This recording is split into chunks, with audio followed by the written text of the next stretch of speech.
ശബരിമലയിലെ കട്ടിളപ്പാളി കൊണ്ടുപോകുമ്പോൾ താൻ കമ്മീഷണറായിരുന്നില്ല. അതൊക്കെ തിരുവാഭരണ കമ്മീഷണറുടെ അധികാരത്തിലുള്ള കാര്യങ്ങളാണ്. സ്വർണക്കൊള്ളയിൽ കൈ കഴുകാൻ എൻ വാസുവിന്റെ മൊഴി ഇങ്ങനെയാണ്. എൻ പത്മകുമാറിൽ നിന്ന് SIT മൊഴിയെടുക്കും.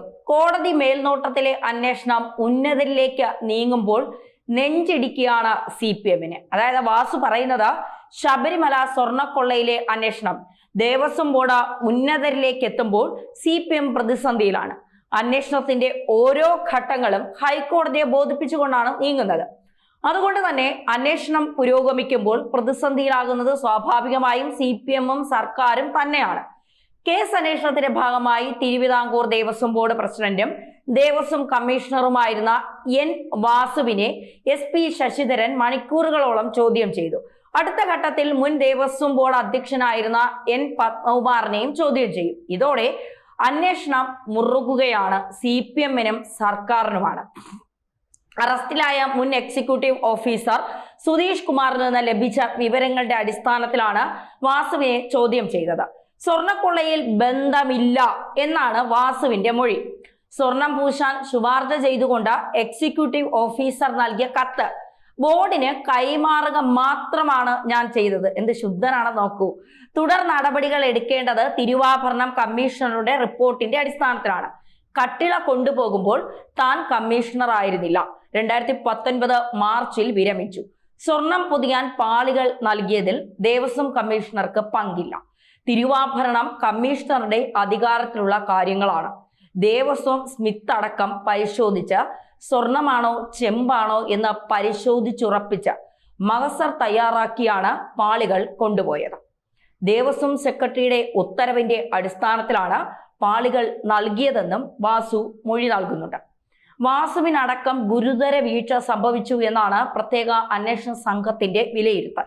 സ്വർണം പൂശിയ ശേഷം ബാക്കിയായ സ്വർണം സാധുവായ പെൺകുട്ടികളുടെ വിവാഹത്തിന് ഉപയോഗിക്കാൻ അനുമതി തേടി ബോർഡ് പ്രസിഡന്റുമാരായിരുന്ന വാസുവിന് പോറ്റി ഇമെയിൽ അയച്ചിരുന്നു എന്ന് അന്വേഷണ സംഘം പറയുന്നു.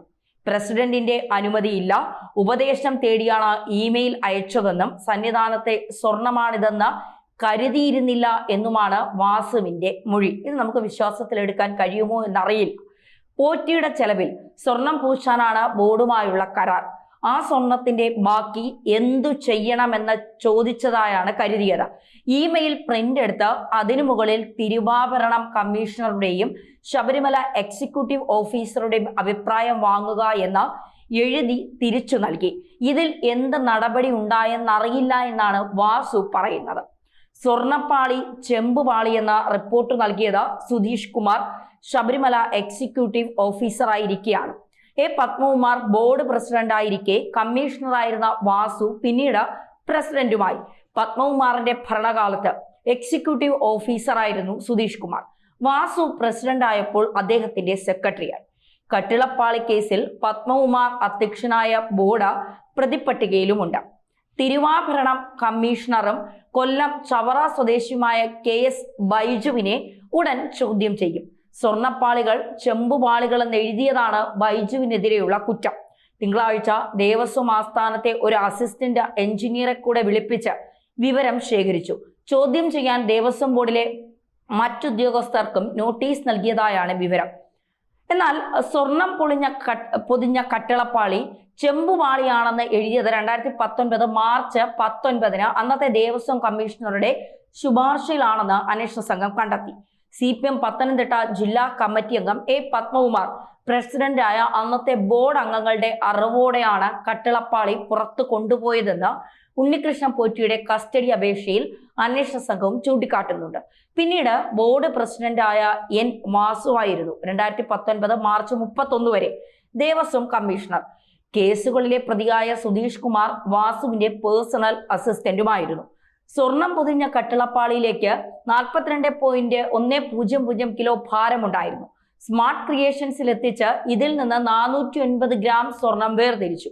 ഇതിനിടെ ശബരിമല സ്വർണക്കൊള്ള കേസിൽ പ്രതി ചേർക്കപ്പെട്ട തിരുവിതാംകൂർ ദേവസ്വം ബോർഡ് മുൻ സെക്രട്ടറി S ജയശ്രീയുടെ മുൻകൂർ ജാമ്യാപേക്ഷ പരിഗണിക്കാതെയാണ് ഹൈക്കോടതി സെഷൻസ് കോടതിയെ സമീപിക്കാതെ നേരിട്ട് ഹൈക്കോടതിയെ സമീപിക്കാൻ തക്ക അസാധാരണ സാഹചര്യമില്ല എന്ന് വ്യക്തമാക്കിയാണ് ജസ്റ്റിസ് കെ ബാബു ഹർജി നിരസിച്ചത്. ഹർജിക്കാരിക്ക് ബന്ധപ്പെട്ട സെഷൻസ് കോടതിയെ സമീപിക്കാൻ സ്വാതന്ത്ര്യമുണ്ടെന്നും കോടതി വ്യക്തമാക്കുന്നുണ്ട്. കേസിൽ 4ാം പ്രതിയാണ് ജയശ്രീ. 2019 ജൂലൈയിലെ ദേവസ്വം ബോർഡ് തീരുമാനത്തിൽ ഉത്തരവിറക്കുക മാത്രമാണ് ചെയ്തതെന്നാണ് ജയശ്രീ കത്തിൽ അല്ലെങ്കിൽ ഹർജിയിൽ പറയുന്നത്. കട്ടിളപ്പാളിയിലെ സ്വർണം കവർന്ന കേസിൽ അറസ്റ്റിലായ ഉണ്ണികൃഷ്ണൻ പോറ്റിയെ റാന്നി മജിസ്ട്രേറ്റ് കോടതി ഈ മാസം 10 വരെ അന്വേഷണ സംഘത്തിന്റെ കസ്റ്റഡിയിൽ വിട്ടിട്ടുണ്ട്. ഈ കേസിൽ 1ാം പ്രതിയാണ് പോറ്റി. കഴിഞ്ഞ ദിവസം രാവിലെ 11:45 കോടതിയിലെത്തിച്ചത്. കസ്റ്റഡിയെ പ്രതിഭാഗം അഭിലാഷ് എൻ എതിർത്തെങ്കിലും കോടതി അത് പരിഗണിച്ചില്ല. കോടതിയിലെ മറ്റെല്ലാവരെയും പുറത്തിറക്കി നടപടികൾ വീഡിയോയിൽ കോടതി ചിത്രീകരിച്ചിട്ടുമുണ്ട്. മാത്രമല്ല, ദേവസ്വത്തിന്റെ സ്വർണം ജീവനക്കാരുടെ സഹായത്തോടെ ഉണ്ണികൃഷ്ണൻ പോറ്റി കടത്തി എന്ന കുറ്റപത്രത്തിൽ പറയുന്നുമുണ്ട്. 2004 മുതൽ 4 വർഷം കീഴ്ശാന്തിയുടെ പരികർമ്മിയായി ജോലി ചെയ്ത പോറ്റിക്ക് 98-ൽ ശില്പങ്ങളിൽ സ്വർണം പൊതിഞ്ഞ വിവരം അറിയാമായിരുന്നു. ചട്ടവിരുദ്ധമായി ഇവ ചെന്നൈയിലേക്ക് കടത്തുകയും സാമ്പത്തിക ലാഭമുണ്ടാക്കുകയും ചെയ്തു.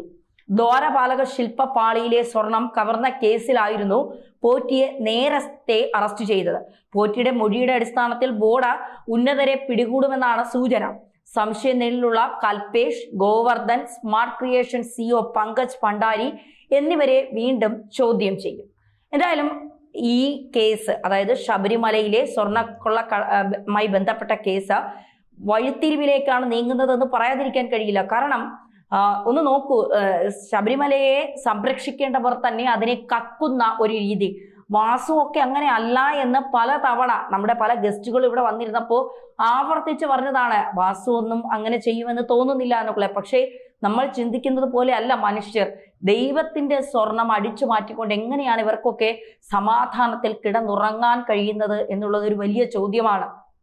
കാരണം കോടതി നേരിട്ട് ഇവിടെ ഇടപെട്ടില്ലായിരുന്നു എങ്കിൽ ഒന്ന് ആലോചിച്ച് നോക്കൂ, എപ്പോഴെങ്കിലും ഈ ഒരു സ്വർണ്ണക്കൊള്ള പിടിക്കപ്പെടുമായിരുന്നു, അല്ലെങ്കിൽ ഇനിയും വലിയ വലിയ കൊള്ളകൾ ഇവിടെ നടക്കുമായിരുന്നു.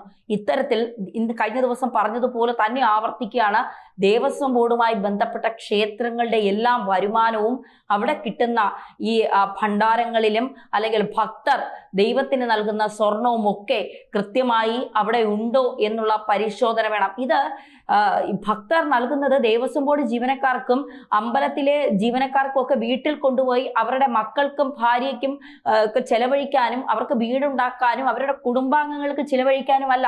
അത് ദൈവത്തിന് നൽകുന്ന സമ്മാനം, അല്ലെങ്കിൽ തങ്ങളൊന്ന് കാര്യം പ്രാർത്ഥിച്ചപ്പോൾ അത് ദൈവം നടപ്പിലാക്കി തന്നു. അതിന് ദൈവത്തിന് തങ്ങളുടെ ഒരു എന്താ പറയുക ഇഷ്ടത്തിന്, ദൈവത്തിന് എത്ര കൊടുത്താലും മതിയാകില്ല, എങ്കിലും തങ്ങളുടെ ഒരു ഇഷ്ടത്തിന്റെ പേരിൽ അല്ലെങ്കിൽ ഒരു വിശ്വാസത്തിന്റെ പേരിൽ ഭക്തർ കൊടുക്കുന്ന സമ്മാനങ്ങൾ അവനവന്റെ വീട്ടിൽ കൊണ്ടുപോയി ഉപയോഗിക്കുക എന്ന് പറയുന്നത് നമുക്കൊരിക്കലും അംഗീകരിക്കാൻ കഴിയുന്ന കാര്യമല്ല. തീർച്ചയായിട്ടും ഇക്കാര്യത്തിൽ അന്വേഷണം വേണം. അത് ഒരിക്കലും മാറ്റിവെക്കാൻ പാടില്ലാത്ത തന്നെയാണ്. എന്തായാലും വലിയൊരു പെരുമ്പാമ്പ് ഇതിൻ്റെ അകത്ത് കുടുങ്ങാനുണ്ട്. ആ പെരുമ്പാമ്പിന്റെ അടുത്തേക്കുള്ള യാത്രയിലാണ് അന്വേഷണ സംഘവും കോടതിയും എന്നൊക്കെ തന്നെയാണ് വിവരങ്ങൾ നമുക്ക് മനസ്സിലാക്കാൻ സാധിക്കുന്നത്.